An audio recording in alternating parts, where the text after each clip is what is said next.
공수처가 조사에 불응하고 있는 윤석열 대통령에 대한 세 번째 강제 구인을 시도했지만 불발됐습니다. 윤 대통령은 김용현 전 국방부 장관의 증인 신문이 열리는 내일 헌법재판소 변론에도 직접 출석합니다. 이와 관련한 내용 박상규 정치평론가, 최창렬 용인대 특임교수와 이야기 나눠보겠습니다. 어서 오십시오. 안녕하세요. 네, 안녕하십니까. 공수처가 연일 강제 구인을 시도하고 있는데 세 번째 강제 구인 시도조차 불발이 됐습니다. 구치소 방문 조사까지 윤석열 대통령은 모두 거부를 하고 있는 상황인데 윤 대통령 측은 이게 위법 수사라는 주장입니다. 공수처의 입장과 계속되는 시도, 윤석열 대통령의 되풀이되는 주장, 이게 지금 계속 쳇바퀴를 돌고 있고, 도돌이표를 지금 그리고 있잖아요. 보시는 국민들도 그렇고, 이 실익이 없는 조사를 시도하는 공수처 측이나 계속 한결같은 답변으로 회피한다는 인상까지 주고 있는 윤 대통령 측이나 참 딱하기는 마찬가지입니다. 이 양비론이 아니고요. 특히 어제 같은 경우에는 국군 수도병원으로 아픈 한 달 전부터 좀 몸이 아픈 걸 좀 치료하겠다고 갔다가 왔는데 그때도 기다리다가 또 강제 구인을 시도했고. 그런데 이제 뭐 대통령을 그렇다고 또 끌어내서 가서 뭐 입을 억지로 벌리게 할 수도 없는 것이고요. 이게 안 되는데 3차 시도를 또 하고. 그러니까 이런 식으로 하면 뭐 계속 4차, 5차 차수만 늘려가겠다는 건지 보는 국민들이 참 딱한데 조사에 실익이 없어요. 그리고 이제 10일씩 구속영장을 검찰과 나눠서 하겠다고 했는데 안 되면 한 수사기관이 차라리 맡아서 윤 대통령 지금 입장은 검찰이 이제 수사를 하고 그다음에 기소권이 있으니까 기소를 하면 거기에 응하겠다는 입장을 이미 밝힌 바가 있지 않습니까? 그래서 공수처 물론 입장은 이해하겠어요. 보여주기까지라고는 생각하지 않아요. 공수처도 할 거는 해보겠다는 거고 그리고 이제 넘길 때 뭔가 조사했다는 마주 앉아 대면 조사를 했고 무응답을 하더라라는 조서라도 좀 받아서 그걸 좀 첨부하고 싶은 심정은 알겠는데 이렇게 된 마당에는 가급적 빨리 끝내주는 게 좋겠다. 국민들 생각도 좀 하셔야 된다. 보는 분들이 많이 필요하실 것 같아요. 윤석열 대통령의 반복되는 거부에 공수처는 수사 회피라고 지적을 했고요. 오동훈 공수처장은 사법부 결정을 존중해야 한다라고 얘기를 했습니다. 어떻게 들으셨습니까? 이 공수처 수사를 윤 대통령이 계속 거부하고 있잖아요. 이거는 뭐 일관되게 앞으로도 그렇게 할 것 같고. 일단 그러나 저러나 구속기한이 얼마 안 남았어요. 지금 우리 박상규 평론가님 말씀처럼 지금 이제 나눠서 하겠다는 거 아니에요. 근데 2차 구속 기간을 법원에서 허가할지 안 할지도 몰라요. 무조건 20일 허가하는 건 아닙니다. 또 허가를 해줘야 돼요. 구속 기간 연장을 말이죠. 그러니까 지금 사실 검찰이 기소를 해야 되는데 이 사건 자체를 이 공수처는 기소 권한이 없거든요. 그러니까 지금 빨리 이제 검찰에서 넘겨달라는 거예요. 넘겨달라는 건데 문제는 그렇다고 공수처가 이런 걸 안 할 수도 없어요. 지금 체포영장 발부되고 체포영장 집행한 날 처음 대면 한번 조사했어요. 그리고 그 당시 윤 대통령이 당연히 묵비권 행사했고 서명 날인 거부했고 말이죠. 한 번밖에 못했어요. 그러니까 공수처로서는 이럴 수밖에 없어요. 근데 이게 뭐 위법이다? 위법은 아니겠죠. 이제 대면 조사를 거부하니까 구인하려 하는데 이게 계속 실패하고 있는 거니까 이제 뭐 여야의 문제가 아니라 이거 공수처가 뭔가 이게 구속까지 잘 했는데 이 뭔가 무능한 거 아니야? 이런 지적이 있는 게 사실이에요. 그래서 저는 공수처가 할 만큼 한 것 같아요. 그 사실 여러 가지로 검찰하고는 비교가 안 될 정도로 규모라든지 이런 게 부족하잖아요. 그래서 공수처에 대한 비판이 아주 상당히 많은 것 같은데 할 만큼 했어요, 제가 볼 때. 그러니까 공수처장이 지금 검찰로 넘겨도 아무런 뭐 이상할 게 없는 겁니다. 근데 과하게 너무 이제 28일이야 며칠 안 남았거든요. 게다가 이제 나중에 이걸 기소할 때 그 기간이라는 게 있다고요. 이 계산을 잘못해서 그게 석방된 예도 있어요. 이 사건 말고. 이 구속 시간을 잘못 결정해가지고 계산 잘못해가지고 그래서 검찰이 빨리 보수적으로 안정적으로 관리하자 빨리 이번 주라도 넘기라는 거예요. 그러니까 말하자면 기소할 수 있는 구속할 수 있는 기간 이걸 최대한 보수적으로 잡아야 되는데 이걸 꽉 채워서 잡으면 나중에 법원이 이걸 석방할 수 있다고요. 기간이 만료됐다, 기간이 초과됐다. 이건 아주 낭패가 되는 거예요. 그러면 일사부재의 원칙 때문에 더 이상 이제 영장 발부도 못 해요. 그래서 지금 넘기라는 거기 때문에 아마 이번 주 내로 이제 검찰과 공수처 간에 그런 여러 가지 조율이 있을 겁니다 아마. 이거 위법수사도 아니다라고 이거 논란할 문제는 아닌 것 같아요 이거는. 예, 공수처는 할 만큼 했다 말씀을 하셨는데 뭐 아무래도 세 번째 강제 구인까지 실패를 했기 때문에 사실은 이 사건을 검찰에 넘길 수 있는 이 시기가 좀 앞당겨지지 않겠느냐 이런 이야기도 나오고 있고 뭐 설 연휴 전 이번 주 중에 넘기는 방안도 좀 공수처에서 검토 중이다 이런 이야기도 나오고 있습니다. 시기 언제쯤으로 예상을 하시는지요?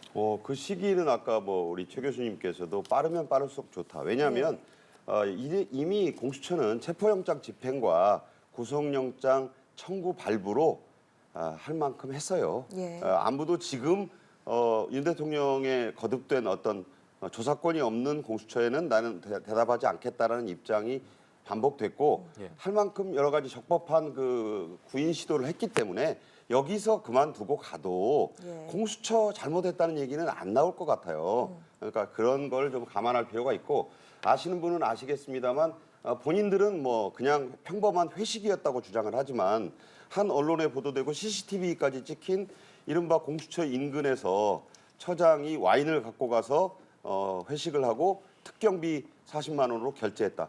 겉으로 보기엔 문제가 없는데 이게 논란이 일어날 소지가 있는 회식이었어요. 제가 보기엔.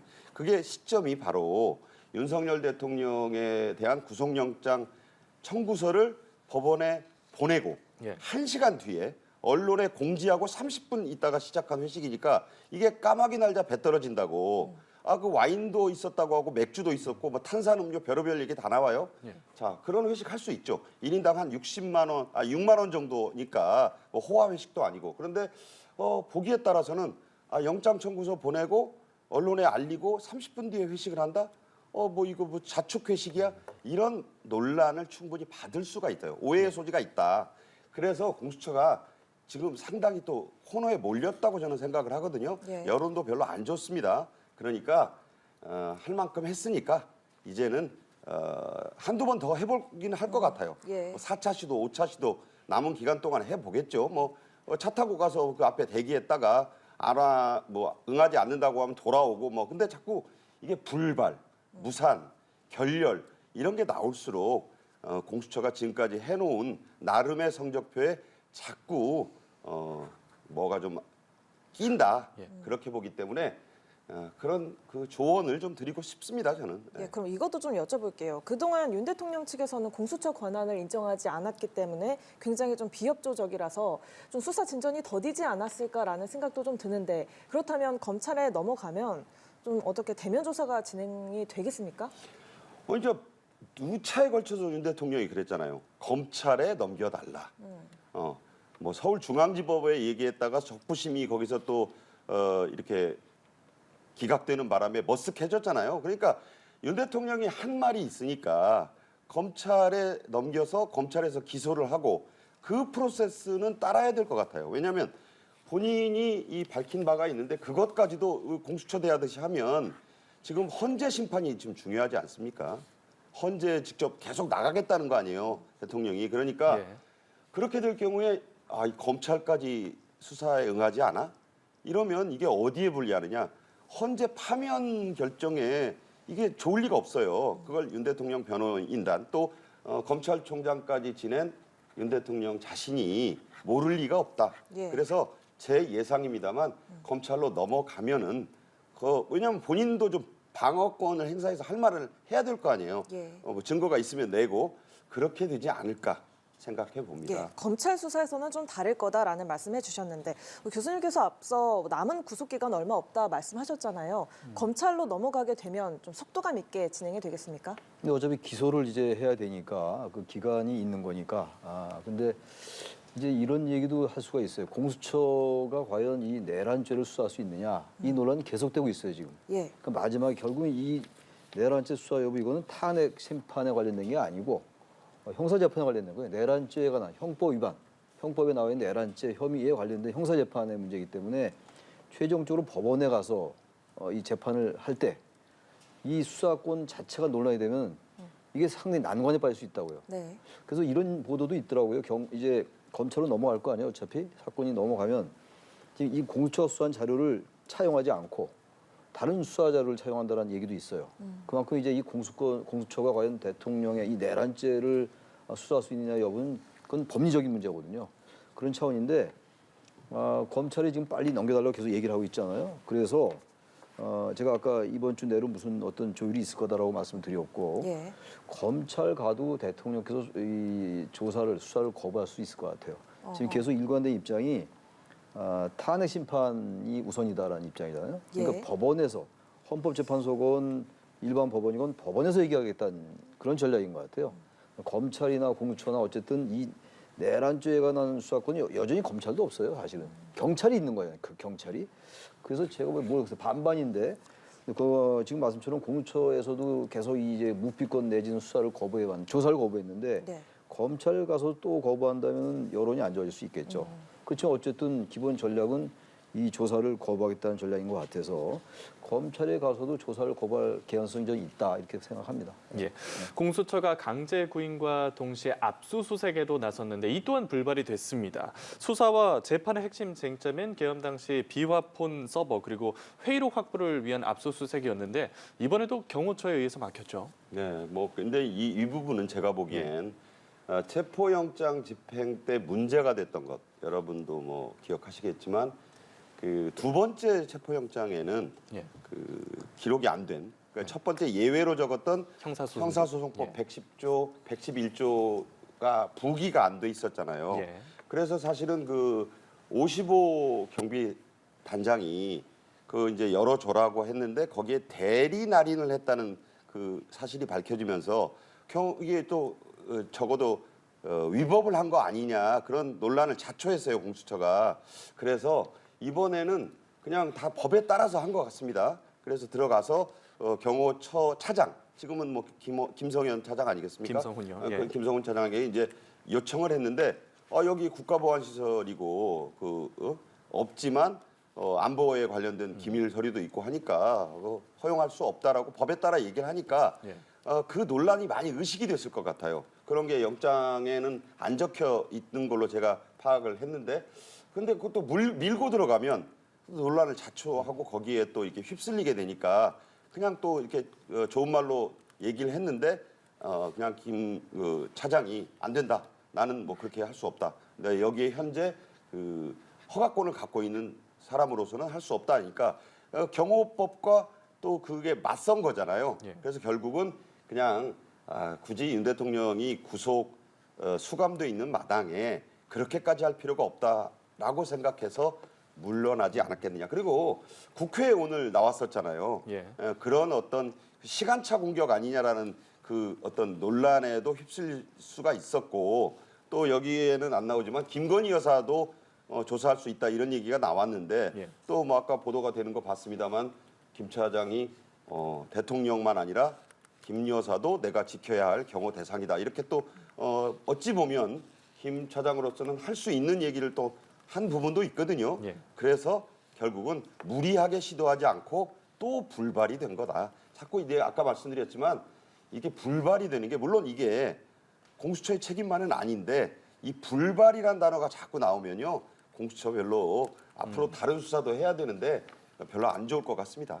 그럼에도 공수처가 이번에 바로 포기하진 않고 압수수색에도 또 한 번, 한 차례, 두 차례 시도할 가능성도 있을 것 같은데 경호처의 논리는 똑같을 것 같습니다. 뭐 저기 박근혜 전 대통령의 경우에도 압수수색을 한 적이 없어요. 청와대는 항상 그래 왔고 그러나 그렇게 하는 게 정당하다는 건 아니죠. 이게 형사소송법 110조, 111조는 하도 이제 얘기들 많이 해서 우리 시청자분들 다 아실 거예요. 그럼요. 다 아시고 이제 110조는 장소에 관련된 조항이고 111조는 물건에 관한 거예요. 110조는 그 이제 군사상 기밀에 해당하는 장소, 111조는 직무상 기밀에 해당하는 물건. 이게 딱 구분이 돼 있어요. 110조와 111조. 근데 공이 110조와 111조 2항에 보면 말이죠. 국가 이익에 반하지 않을 때는 이거 승낙하게 돼 있어요. 근데 이게 2항을 지난번에 이제 썼다고 해서 그 논란이 굉장히 심했던 거 아니었겠어요. 그래서 그 다음에 이제 신한미 판사는 그걸 넣지 않았단 말이죠. 체포영장. 뭐 이른바 그 이제 이항에 대한 얘기를 안 했다는 거 아니에요? 그리고 지나간 얘기입니다만 이게 국익에 줘야 되는 게 아니면 이건 사실 이 가로막지 말아야죠. 근데 뭐 지금 보면은 이 김성훈 차장이라는 분 보면 아주 뭐 단호하잖아요. 저는 그 단호함이 이해가 좀 안 갔는데 어쨌든 본인은 그렇게 해야 된다고 생각하는 것 같아요. 그래서 일단 뭐 검찰에 의해서 또 구속영장이 이게 신청이 안 됐잖아요. 경찰이 신청했는데 검찰이 반려했고 말이죠. 이런 상황이라서 뭐 또 한 차례 압수수색에 들어간다 하더라도 아마 김성훈 차장 입장은 똑같을 거예요. 아마 압수수색 실패할 가능성이 대단히 높죠. 근데 그건 정당한 행동은 아니라고 봅니다, 저는. 예, 알겠습니다. 이번에는 국회 상황 좀 짚어보겠습니다. 오늘 국회에서 내란 국정조사특위 첫 청문회가 열렸는데요. 증인으로 채택된 윤 대통령이 청문회에 불출석했고 야당은 여당의 반발에도 동행 명령장을 발부했습니다. 국민의힘 내부에서는 어떤 이야기도 나옵니까? 여당은 여당이 할 말을 하는 거고 야당은 또 본인들이 하고 싶은 일을 하는 거예요. 유명한 투키디디스의 말대로 강대국은 하고 싶은 걸 하는 나라가 강대국인 거고 약소국은 해야 할 일을 하는 게 약소국이다 이런 말이 있는데 지금 뭐 국회를 완전히 틀어지고 있는 민주당이 통행명령장 발부할 수 있죠. 내란 우두머리 혐의를 받고 있는데 왜 국조에 안 나오느냐. 대통령이라고 예외가 될 수는 없다. 문면상으로 다 맞는 말이에요.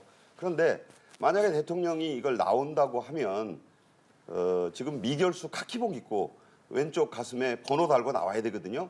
그걸 민주당은 보여주고 싶은 거겠죠. 그런데 여당이나 윤 대통령 측이 뭐 전략상으로도 그 법을 떠나서도 그거 하려고 하겠습니까?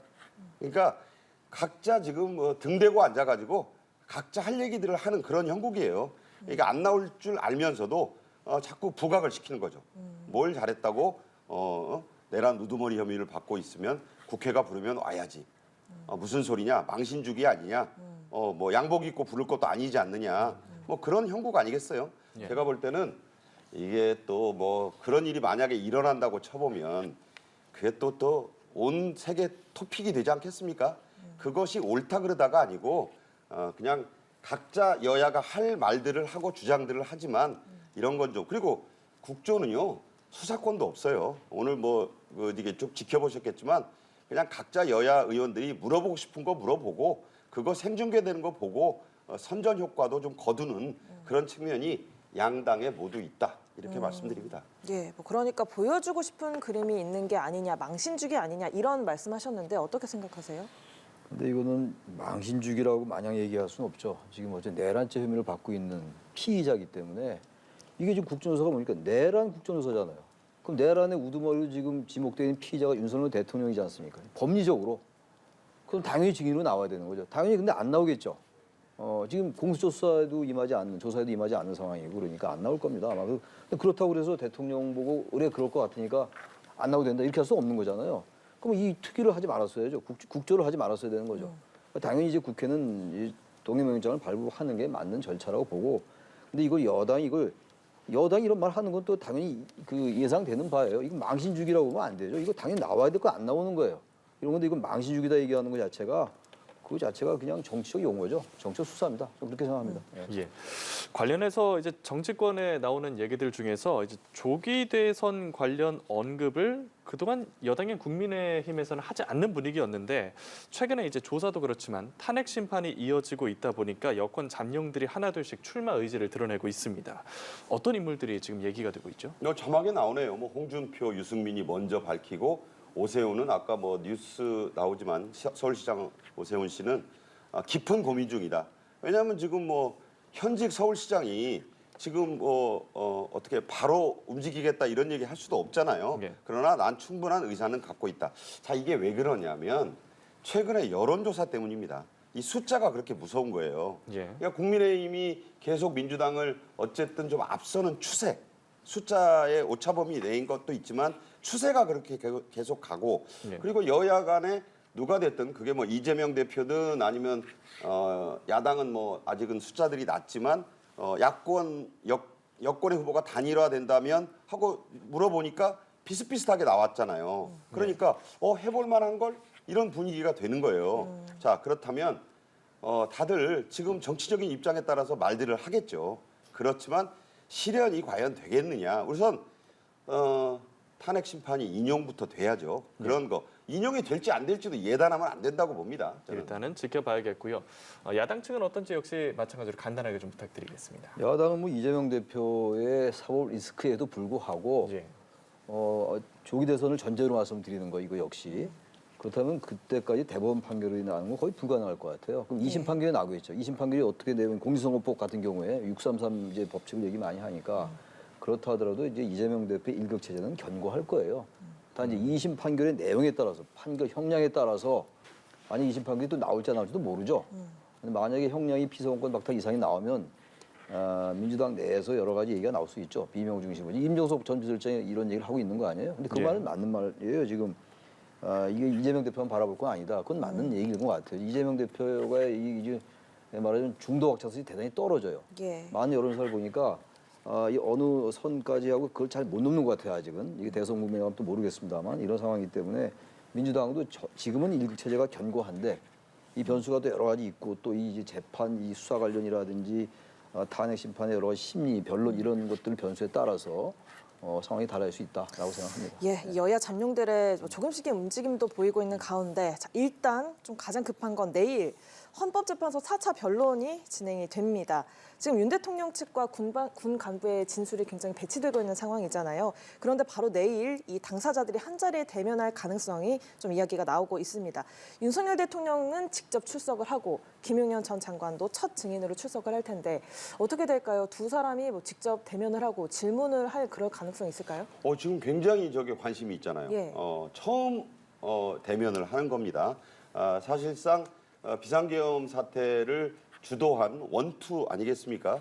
그런데 이제 입장들이 요새 미묘한 변화는 있는 것 같아요. 그러니까 이제 포고령이랄지 이걸 누가 작성했느냐, 누가 또 나는 받아 쓴 거다 이런 것들에 대한 쟁점. 그다음에 뭐 끌어내라 뭐 이런 얘기들에 대한 여러 그 주장은 있는데 자 그게 입증이 돼야 되거든요. 증거가 있는가? 그럼 뭔가 증거를 제시하고 자신이 맞다 아니다라는 거를 입증하는 쪽이 이제 이건 뭐 당연히 심판이고 재판이니까 설득력을 더 확보할 거 아니겠습니까? 과연 저번에처럼 가물가물하는 그런 얘기를 만약 윤 대통령이 또 하게 되면 결코 유리할 리는 없거든요. 그렇습니다. 과연 윤 대통령과 김 전 장관 그리고 여러 그 지금 전현직 고위 장성들 과연 자기 살기를 위해서 대통령을 버릴 것인가 아니면 끝까지 어떤 의미에서는 그 뭐 본인들이 좀 가지고 가려는 측면이 있을 것인가 매우 주목되는 그리고 면담이요 실제로 그 대질 비슷하게 될지 안 될지도 아직 결정은 안 돼 있다고 저는 알고 있습니다. 예, 지금 내란 절미에서 가장 좀 중요하게 다뤄질 게 포고령 그리고 비상입법기구 관련 쪽지 아니겠습니까? 양쪽 입장이 굉장히 다른데 헌법재판소에서 어떤 상황이 벌어질까요? 근데 윤 대통령이 그 말이 바뀌었어요. 처음엔 가물가물하다 그러다 어제 변론 기일 때 안 줬다고 얘기했다고요. 예. 근데 지금 최상목 대행도 받았다는 거고, 그다음에 조태열 외교부 장관도 받았다는 거 아닙니까? 이게 지금 말이 엇갈려요. 그래서 대지신문 비슷한 게 나올지 모르는데 지금 얘기는 그거죠. 이게 대통령과 김용현 전 장관이 내일 이제 같이 나오는 거 아니에요? 증인으로 나오는 거예요, 김용현 장관. 그러니까 대통령이 피의자지만 피청구인이죠. 피청구인이 대지신문할 수 있어요. 증인한테 신문할 수 있다고요. 그건 이제 재판부가 허락을 해야 되는 거죠. 근데 거기서 이제 만약에 대지신문 비슷한 형태가 돼서 그러면 이게 가능할지. 그러니까 지금 이쪽 얘기는 국회 측은 가림말이라도 해달라 이런 얘기인데 그건 아직 법원이 판단하지 안 내렸어요. 아주 규칙과 주목됩니다, 그 부분. 예, 알겠습니다. 오늘 두 분 말씀은 여기까지 들어보겠습니다. 박상규 정치평론가, 최창렬 용인대 특임교수와 함께했습니다. 두 분 고맙습니다. 고맙습니다. 감사합니다.